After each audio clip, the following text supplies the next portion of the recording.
पेश आया। 3 मासूमों ने अपनी जिंदगी गंवा दी। एक तरफ सरकार की ओर से यह आदेश है स्कूलों को संचालित नहीं करना है, ऐसे में कई ऐसे स्कूल हैं जो सरकार के आदेश की अवहेलना करते हुए नजर आ रहे हैं। शायद यही कारण है कि आज इसका नतीजा हमें यहां तक देखने को मिल रहा है। जी निश्चित तौर से अगर गोला की इस घटना को देखें जहां पे सड़क हादसे में 3 बच्चे, मासूम बच्चे कहिए, क्योंकि सभी बच्चे की अगर उम्र की बात करें तो 5 से 8 साल के बच्चे थे। LKG, UKG और नर्सरी ABCD पढ़ने वाले बच्चे की मौत हुई है, जिन्होंने अभी पूरी दुनिया ठीक से नहीं देखा हुए अचानक काल के आगोश में समा गए। जो सबसे बड़ा सवाल होता है कि ये जो मौत है ये बिना निमंत्रण का है, इसका किसी ने निमंत्रण नहीं दिया था। अगर बात करें तो सरकारी आदेश के अवहेलना का निमंत्रण जो है एक तरह से मिला इन बच्चों को और ये लोग जान गंवा बैठे। अगर इस सिस्टम को अगर हम देखें तो कैसे राज्य सरकार के आदेश की लोग अवहेलना करते हैं और उसके बाद स्कूल का संचालन करते हैं, और ऐसे में अगर स्कूल का संचालन नहीं होता, राज्य सरकार के गाइडलाइन का प्रॉपर वे में पालन होता तो शायद आज ये स्कूल संचालित नहीं होता और बच्चे सड़क पर नहीं उतरते और ये मौत का तांडव जो है गोला में नहीं देखने को मिलता। चारों तरफ मौत का सन्नाटा जो है नहीं देखने को मिलता। घरों जो 4 परिवार हैं उनके घरों में चीख पुकार की आवाज जो है आज नहीं सुनाई देती। सवाल है घटना के बाद अब चूंकि रामगढ़ DC के द्वारा, चंदन कुमार DC के द्वारा जांच के आदेश दिए गए, साथ ही साथ प्रखंड शिक्षा पदाधिकारी जो गोला के हैं उनके द्वारा गोला थाना में आवेदन दिया गया और उस पर प्राथमिकी दर्ज की गई है। दर्ज प्राथमिकी के अनुसार स्कूल पर जो है धारा 199 और 223 के तहत प्राथमिकी दर्ज की गई है। बात अगर धारा 199 और 223 की कहें तो सरकारी आदेश की अवहेलना को लेकर जो है प्राथमिकी दर्ज की गई है। लेकिन इन सबों के बीच जो सबसे बड़ा सवाल आज भी जिंदा है, मृतक परिवार के घरों में जिंदा है कि आखिर जो है अब ये करे तो क्या करे, उनकी गलती कहां थी, उनके बच्चों की गलती कहां थी, इस मौत का जिम्मेदार कौन है।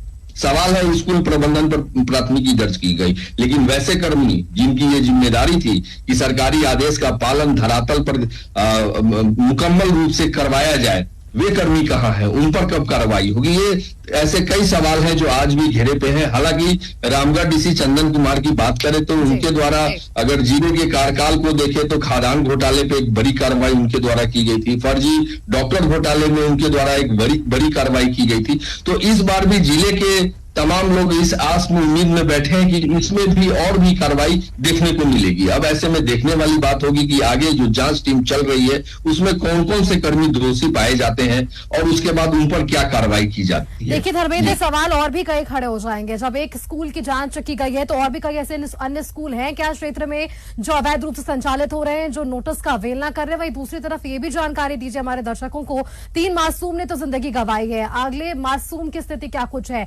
4 की संख्या में अगले बच्चे बताए जा रहे हैं जो इस वक्त अस्पताल में इलाजरत है, उनकी स्थिति क्या कुछ बनी हुई है इस घटना के बाद। देखिए अगर पूरे घटनाक्रम को अगर देखें तो टेम्पो ड्राइवर सहित 3 बच्चे की मौत जो है घटना स्थल पर ही हो गई थी।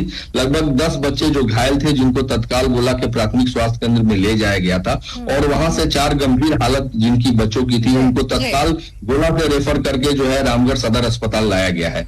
रामगढ़ DC और SP के द्वारा जो है हॉस्पिटल का दौरा भी किया गया और अभी जो डॉक्टरों की माने तो अभी वे चारों बच्चे जो है एक तरह से कहें खतरे से बाहर हैं। तो ये उम्मीद जताई जा रही है कि ये बच्चे जो है सही सलामत जो है 1-2 दिन में अपने घर वापस लौट जाएंगे। जी धर्मेंद्र, इस तरह से जो स्कूल संचालित हो रहे हैं इसको लेकर DC ने क्या कुछ निर्देश दिए हैं, क्योंकि सवाल सीधे तौर पर विभाग पर ही खड़ा हो जाएगा। यदि सरकार की ओर से आदेश दिए गए, आदेश की अवहेलना हो रही है तो जांच तो होनी चाहिए थी। तो अब आगे किस तरह से DC कार्रवाई करते हुए यहां पर नजर आएंगे इस मामले पर। ये निश्चित तौर से अगर पूरे मामले को अगर देखें तो चूंकि DC जिला के मुखिया होते हैं उनके अंदर दर्जनों विभाग आते हैं, जबकि हर विभाग का अपना एक जिला पदाधिकारी होता है। चूंकि यह मामला शिक्षा विभाग से जुड़ा हुआ है तो बात करें अगर जिला में तो जिला शिक्षा पदाधिकारी उसके मुख्य अधिकारी होते हैं। इसके बात करें अगर प्रखंड स्तर पर तो प्रखंड शिक्षा पदाधिकारी होते हैं। इसके अलावा और भी कई कर्मी होते हैं जो प्रखंड में सरकारी या फिर कहें गैर सरकारी जो स्कूल संचालित होते हैं उनकी उनकी जिम्मेदारी होती है उनकी मॉनिटरिंग करने की। अब ऐसे में सवाल सबसे बड़ा है कि अगर, चूंकि ऐसा नहीं कि ये कोई हॉलीडे चल रहा है, आप इसको हॉलीडे के रूप में नहीं देख सकते हैं, एक तरह से कहें कि सामान्य डे है। और ये चूंकि सभी कर्मी चूंकि उपस्थित है, अपने कार्य के दायित्व का निर्वहन करने पहुंच रहे हैं, उस स्थिति में कैसे किसी ने नहीं देखा कि एक मासूम बच्चे का स्कूल चल रहा है, वो भी कक्षा 8 से नीचे का स्कूल चल रहा है, कैसे ये बच्चे जा रहे हैं। सड़क एनएच जो घटना घटी है, ये रामगढ़ बोकारो मुख्य मार्ग एनएच बात करें 22 पे घटी है। आप समझ सकते हैं कि इस सड़क से जो है दर्जनों की संख्या में रोजाना सैकड़ों की संख्या में पदाधिकारी जो है यहाँ से गुजरते हैं, यहाँ से नेतागण गुजरते हैं। कैसे किसी की नजर नहीं पड़ी कि आखिर ये स्कूल कैसे संचालित होता है। तो ऐसे कई तरह के सवाल हैं जो आज भी जिंदा है, और इसकी जो है एक तरह से कहें कि पूरे मामले को लेकर कार्रवाई की उम्मीद कर रहे हैं कि वैसे पदाधिकारी जो आज भी अपने दायित्व का निर्वहन नहीं कर रहे हैं, उन पर कार्रवाई होनी चाहिए, क्योंकि ये बिना निमंत्रण का मौत था, किसी ने सोचा नहीं था।